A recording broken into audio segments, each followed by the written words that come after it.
Pozdravljeni, moje ime je Robert. Nisem guru, ne bom uporabljal izrazov turbo in podobno, vendar pa ljudem vsak dan pomagam pri njihovih prodajnih uspehih, vodenjih podjetja in podobno. Danes bi govoril o predstavitvi.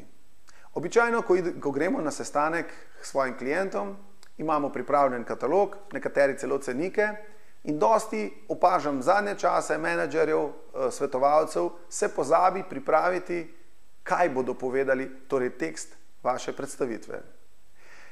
Ena od rešitev in zelo enostavna je, upam, da tudi za vas bo uporabna, v 3 korakih. Prvi korak, potem, ko ste povedali svoje ime in ste se pogovorili na kratko o vremenu, če tako pravim, je dobro, da poveste, na katere izzive vaša rešitev odgovarja.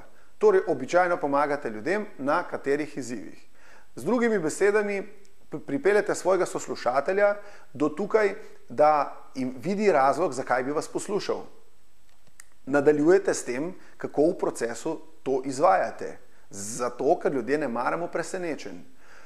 Torej, ne poveste svojo tehnologijo, know-how ali kaj podobnega, vendar poveste klientu v nekaj stavkih, kako se zadeva z vašo pomočjo uredi.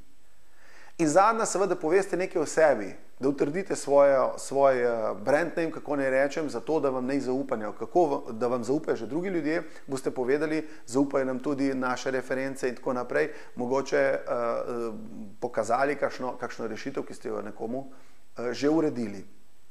In iz te kratke predstavitve, ki lahko traja minuto, 2, in povzamete vse pomembne točke, katere vaš klient mora slišati, nadaljujete sestanek z prodajnim delom, z vprašanji in tako naprej, kajti drugi del je pomemben zato, da boste lahko pripravili ustrezno ponudbo. Vendar o tem kdaj drugič. V prvem delu je zelo pomembno, da ste dobro pripravljeni, da imate neverbalno držo, se pravi, da govorite pametno, da govorite s pravim tonom, s pravo telesno gestikulacijo in da seveda vzbudite v vašem potencialnem klientu občutek, da končno ima posla s profesionalcem. Podpišite se na ta YouTube kanal, poiščite nas na spletni strani, če vam lahko kaj več pomagamo, bomo to z veseljem storili.